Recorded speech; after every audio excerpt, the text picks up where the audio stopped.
Hi and good day. I am Dayan Manalo and I am the one who will be introducing the works that my group mates worked for. We will be presenting today about the topic in our group assigned, which is about the El Filibusterismo context and content. The slides we will be showing to you later will be the informations that me and my group mates were able to research and gather. The presentations will indicate the different perspectives and interpretations about El Filibusterismo, where are the plots, the characters, and the themes that were in this novel. El Filibusterismo is Rizal's second novel, which represents the years of the Spanish colonial government maltreated all the Filipinos in their home countries. El Filibusterismo is also known by its alternative English, which entitles The Reign of Greed, that was translated by Charles Derbyshire in the year of 1912. The original language used for the novel was Spanish. It was written on October 1888 to March 1891, but Rizal was not able to publish it as soon as he can, for he has some financial problem. But with the help of his friend Valentin Ventura, he was able to publish it in September 1891, the same year. What is filibustero? According to the explanation of Rizal to his friend who is asking about what is filibustero, is the word filibustero is still very little known here in the Philippines. The common people as yet do not know about it. I heard it for the first time in 1872 when the tragic executions took place. I still remember the terror it aroused, for it caused trauma to a lot of people. Our father forbade us to utter the words such as Burgos, Cavite, and etc. The Manila newspaper and the Spaniards applied the word to one whom they want to become the suspect of the revolutionary activities. And the educated fear the word. Does not have the meaning of a freebooter, but it rather means a dangerous patriot who will be soon hanged, or a presumptuous fellow. The word filibuster also is a person engaging in an unauthorized warfare against a foreign country. So now, I will be sharing to you the summary of the El Filibusterismo. So the person named Simon in the El Filibusterismo was also the person that portrays Crisostomo Ibarra in the Nole Me Tangere, whom everyone thought that was killed by the Guardia Civils.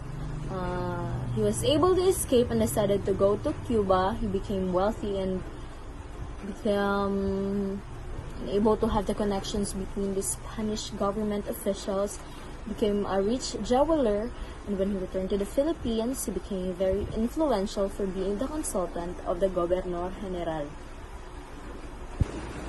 He plans to launch a revolution, which he started by smuggling illegal firearms and recruiting followers from the abused natives. Simon also began an alliance with the help of Cabezang Tales and his revolutionary group. One of his recruits was Basilio, who is the son of Sisa, who studied medicine in Manila with the help of Capitan Tiago. Simon uses his position to encourage more corruption and more oppressive government policies, which enrage people to provoke them and to revolt. His plan failed twice.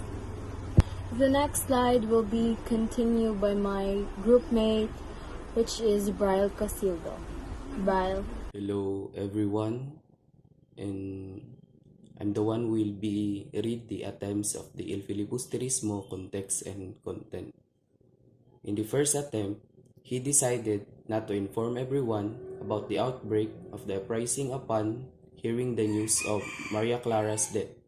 One of his recruits, Basilio, and the other students were then arrested for forming a seditious organization.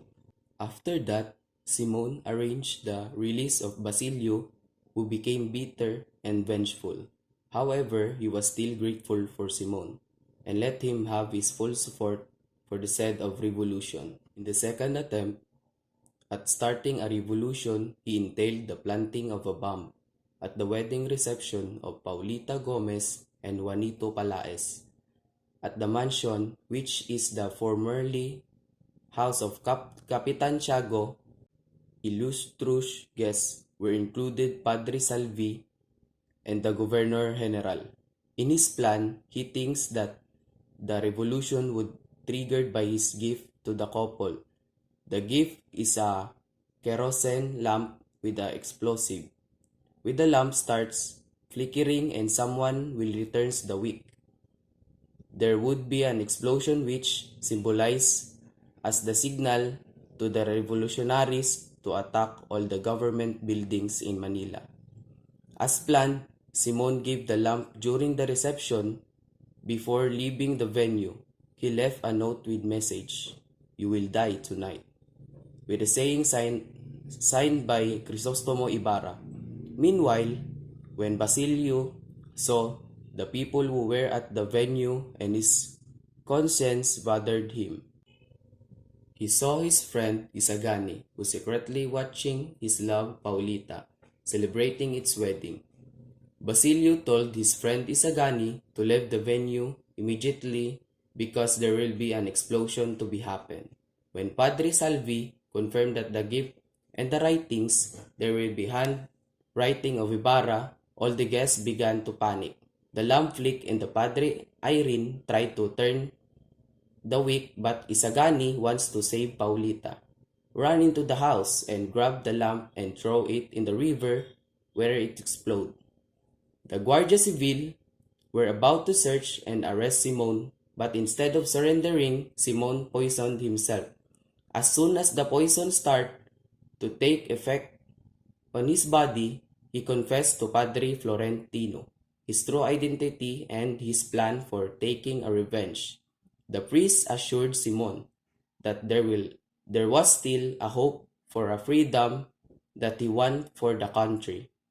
The story ended with the Padre Florentino throws all the jewels of Simon to the sea so that they would not to be used by the greedy ones. So in 1890, Wenceslao Retana wrote about the filibustero and described the term as the one who eager for the independence of the country restores to various extra-legal proceedings in order to get the objectives that he wants. End of 19th century, filibuster was defined as someone works for the separation of our overseas provinces by the Spanish government.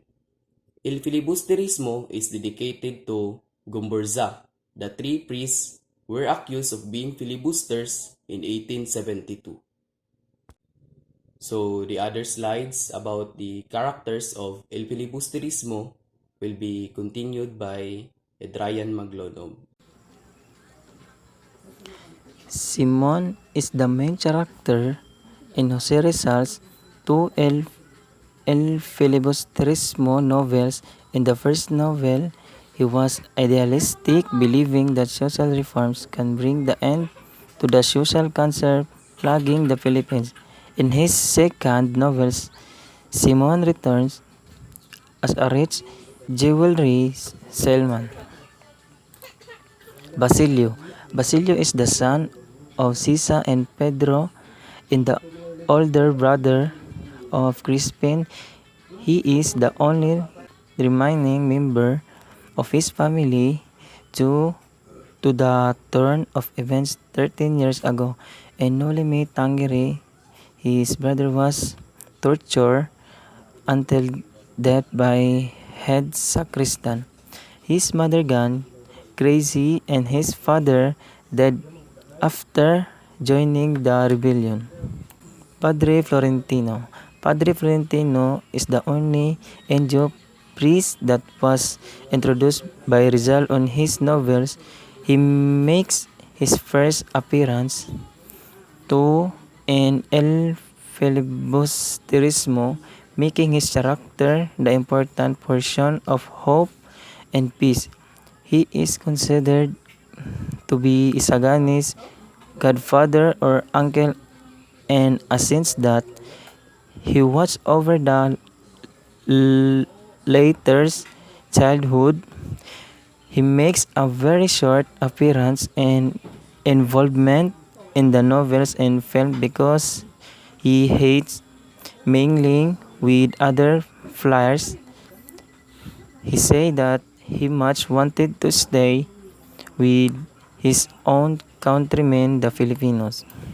Guardia. The Civil Guardia, also known as the Spanish Guardia Civil, is a national police organization in Spain that is organized along military lines and is largely responsible for preserving order in rural regions as well as patrolling borders and highways. It was founded in 1844 and its first success was the abolition of brigandage in southern Spain.